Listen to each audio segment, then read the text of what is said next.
तो गाइस कैसे हैं आप सब लोग। एस्केपर के एपिसोड 48 के साथ हाजिर हो। तो लास्ट एपिसोड के एंड पे हमने देखा था इवनली फायर सेक्टर मीटेओराइट सेक्टर के लोगों ने आपस में हाथ मिला लिया और बीटा पवेलियन को डिस्ट्रॉय करने के लिए वो लोग भी वहां पर पहुंच जाते हैं। एक तरफ से बीटा पवेलियन की सारी लैंड रेप फॉर्मेशन टूट चुकी है और दूसरी तरफ से सेक्टर्स अपने लोगों को वहां पर लेकर आ चुके हैं। यहाँ पर पैट्रियार्च होते हैं, वो कहते हैं अच्छा ठीक है तो ये बात है, तुम्हें क्या लगता है कि हम लोग यहाँ पर तो उसे फाइट नहीं करेंगे और चुपचाप हार मान देंगे। पैट्रियार्च अपनी पावर्स को रिलीज करते हैं और कहते हैं कि हमारे पास और कोई भी रास्ता नहीं बचा तुम्हारे साथ फाइट करने के अलावा, और वो लोग फाइट करने के लिए रेडी हो जाते हैं। दूसरी तरफ से हिमालय फायर सेक्टर के लोग भी होते हैं, वो कहते हैं ये दिन तुम्हारा आखिरी दिन होने वाला है, तुम में से कोई भी यहाँ पर जिंदा नहीं बचेगा। और साथ ही वो अपने लोगों से कहते हैं कि अटैक करो। दोनों तरफ से अटैक स्टार्ट होता है। एक तरफ से मीटेओराइट सेक्टर के लोग आगे बढ़ते हैं, दूसरी तरफ से हिमालय फायर सेक्टर के लोग आगे बढ़ते हैं, तीसरी तरफ से हमारे लोग आगे की तरफ बढ़ते हैं। तो ये सभी लोग एक दूसरे के साथ भिड़ पड़ते हैं और सभी लोग एक दूसरे से फाइट करना स्टार्ट करते हैं। तो हिमालय फायर सेक्टर के डिसाइपल्स कह रहे होते हैं कि आज हम लोग यहाँ पर बीटा पवेलियन को बिल्कुल भी नहीं छोड़ने वाले, बीटा पवेलियन के सभी लड़कों को मार डालो। उनमें से एक हंसते हुए कहता है बीटा पवेलियन जो है ये तीनों सेक्टर्स में से एक बड़ा सेक्टर था, लेकिन अब यहाँ पर बीटा पवेलियन खत्म होने वाला है क्योंकि बीटा पवेलियन को पहले कमजोर किया गया और उसके बाद तो इस बारे में बहुत एक्साइटिंग है जब हम लोग इनकी लैंडस्केप पर कब्जा कर लेंगे और इनके रिसोर्सेज को हम लोग यूज करेंगे। पैट्रियार्च अपने लोगों से कहते हैं जल्दी से रेडी हो जाओ, जबकि मा शुंची कहता है पैट्रियार्च ऑर्डर में क्या करना है। तो पैट्रियार्च कहते हैं मैं चाहता हूँ कि तुम सभी लोग यहाँ पर फाइट करो, तुम सभी लोगों को यहाँ पर फाइट करना होगी, ज्यादा से ज्यादा डिसाइपल्स को हमें यहाँ पर इस जगह से बाहर निकालना होगा। यहाँ से फाइट करते हुए अपना रास्ता बनाओ, जहाँ से बाहर निकल जाओ, तुम सभी को भागकर अपनी जान बचानी है। तो मास्टर बीसी और मास्टर बीचन भी जल्दी से अपनी तलवारें लेते हैं और रेडी हो जाते हैं। वो लोग कहते हैं कि चलो डिसाइपल्स जल्दी से रेडी हो जाओ, हम लोग यहाँ पर रास्ता ओपन करेंगे और तुम सभी लोगों को हमें फॉलो करते हुए आगे बढ़ना होगा। तो बीटा पवेलियन के डिसाइपल्स भी अपनी अपनी तलवारें उठाते हैं और भागते हुए आगे की तरफ बढ़ते हैं। बीटा पवेलियन के डिसाइपल्स कहते हैं कि तुम लोगों की हिम्मत कैसे भी यहाँ पर आकर हमारे बीटा पवेलियन को डिस्ट्रॉय करने की हिम्मत करने की, अब तुम में से कोई भी नहीं बचेगा, हम तुम सभी को मार डालेंगे, हम लोग अपने सेक्टर्स की रक्षा करेंगे। यहाँ पर फाइट स्टार्ट हो जाती है। तो एक तरफ से बीटा पवेलियन के लोग होते हैं, दूसरी तरफ से दूसरे लोग होते हैं। तो सभी लोग एक दूसरे के ऊपर तलवारें चला रहे होते हैं, एक दूसरे से काफी घमासान फाइट हो रही होती है। यहीं पर मैं शुंची को दिखाते हैं, शुंची अपनी स्टॉर्मी टाइड पाम को यूज करते हुए सामने की तरफ अटैक करता है और काफी सारे डिसाइपल्स को मार देता है। ये देखकर मास्टर बीजन से कहते हैं कि शुंची वाकई में तुमने बहुत अच्छा किया, इसी तरह आगे की तरफ बढ़ते रहो, बहुत सारे डिसाइपल्स को तुम्हें यहाँ पर से लेकर बाहर निकलना होगा, इन बेचारे डिसाइपल्स को सेफ जगह के ऊपर पहुंचा कर आओ। तो मास्टर बीजन जब उससे बात कर रहे थे उसी वक्त एक मास्टर उसके सामने अपीयर होता है। तो मास्टर काफी ज्यादा पावरफुल होता है, वो कहता है कि तुम्हें लगता है कि तुम लोग यहाँ पर से एस्केप कर सकते हो, तुम में से कोई भी यहाँ से निकल कर नहीं जा सकता। तो बीजन भी ये देखने के बाद बहुत ज्यादा हैरान होते हैं और कहते हैं ये तो क्वासी डिवाइन एंसेस्ट्री लेवल पे है, यानी कि ये रिफाइन लेवल से अपर लेवल पर है, बहुत ही जल्दी क्वासी डिवाइन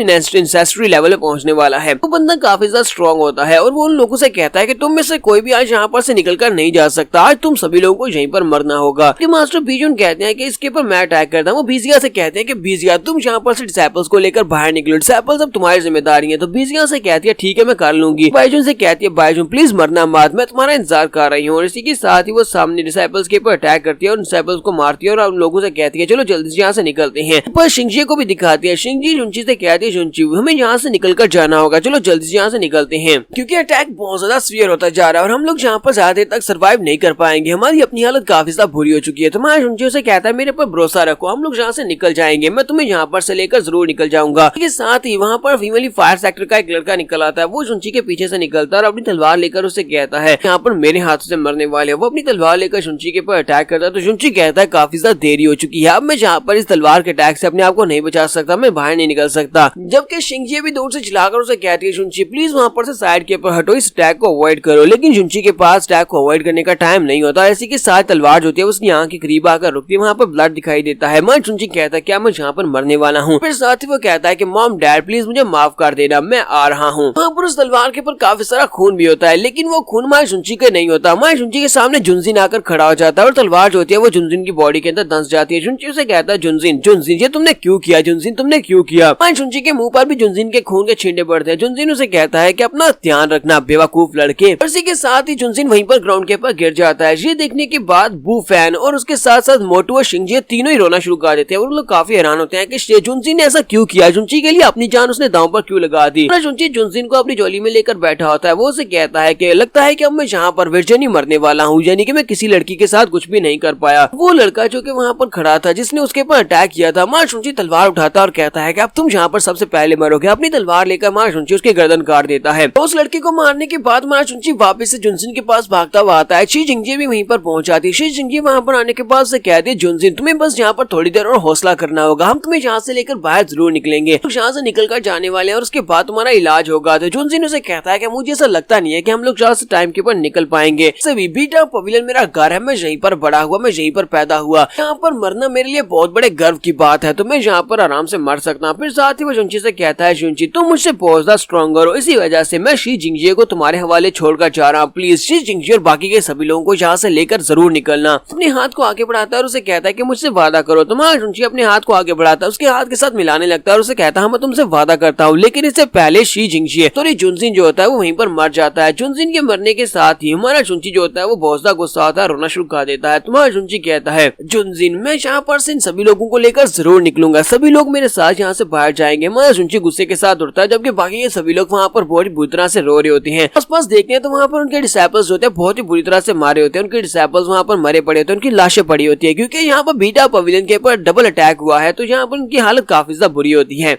फाइट सेक्टर के लड़के फिर से आगे बढ़ते हैं अपनी तलवारें लेकर, उनसे कहते हैं चलो जल्दी से सरेंडर कर दो, तुम लोग जहाँ पर पहले से हार चुके हो, जरा अपने आसपास देखो, तुम्हारी अपनी हालत देखो जरा, सभी लोग हार चुके हैं, तुम्हारे सभी लोग मर चुके हैं और बहुत ही जल्दी तुम्हारा जो पैट्रियार्च है वो भी मरने वाला है। तो अगर तुम लोग यहाँ पर सरेंडर कर देते हो तो हम लोग तुमसे वादा करते हैं कि तुम्हें एक बहुत ही क्विक डेथ मिलेगी, यानी कि तुम्हें टॉर्चर नहीं किया जाएगा। मास्टर बीजन भी वहाँ पर हार चुके होते हैं। ग्वासी डिवाइन एंसेस्ट्री लेवल का जो बंदा होता है उसने मास्टर बीजन को हरा दिया होता है, जबकि दूसरी तरफ पैट्रियार्च होते हैं वो भी फाइट कर रहे होते हैं, वो हिमालय फायर सेक्टर और मीटेओराइट सेक्टर के पैट्रियार्च से के लिए फाइट कर रहे होते हैं। लोग कहते हैं ये क्या, यहाँ पर लगता है कि सब कुछ खत्म होने वाला है। वो दोनों पैट्रियार्च भी से कहते हैं आप बस भी करो, जहाँ पर तुम किसके लिए फाइट कर रहे हो, तुम्हारे डिसाइपल्स भी तकरीबन हार मानने वाले हैं, बहुत सारे डिसाइपल्स मर चुके हैं, तुम यहाँ पर हार मान लेते हो तुम्हारे लिए ज्यादा आसान रहेगा, तुम्हें यहाँ पर आसान मौत मिलेगी तुम्हारे डिसाइपल्स को भी। मीटेओराइट सेक्टर का एल्डर भी उसे कहता है हाँ यहाँ पर अपनी फेट को एक्सेप्ट करो, यही तुम्हारी किस्मत है, हमारे हाथों से मरना। जबकि पैट्रियार्च कहते हैं नहीं ये हमारी किस्मत नहीं हो सकती, हमारा बीटा पवेलियन जो है ये हजारों सालों से यहाँ पर है, हजारों सालों से हमारे पास बहुत सारी हिस्ट्री है, मैं यहाँ पर अपने एंसेस्टर्स को इस तरह से शर्मिंदा नहीं करवा सकता, यहाँ पर इतनी आसानी से हार नहीं मान सकता। और फिर साथ ही दूसरी तरफ दिखाते हैं कि हमारे जुनची एक जोरदार चीख मारता है, वहाँ पर उसकी बॉडी के अंदर जबरदस्त एनर्जी रिलीज होती है। जुनची क्योंकि जुनजिन की मौत की वजह से काफी ज्यादा गुस्सा आता है, हमारे जुनची चिल्लाकर उन सभी लोगों से कहता है कि आखिर हम लोग यहाँ पर कर ही क्या रहे हैं, सभी लोग यहाँ पर इतनी मेहनत क्यों कर रहे हो। तुम्हारा जुनची यहाँ पर उन सभी लोगों को पंप करने की कोशिश कर रहा होता है, वो उनसे कहता है कि हमारे बहुत सारे दोस्तों ने यहाँ पर अपना सेक्रीफाइस दिया, अपनी जान गवा दी, किस लिए अपनी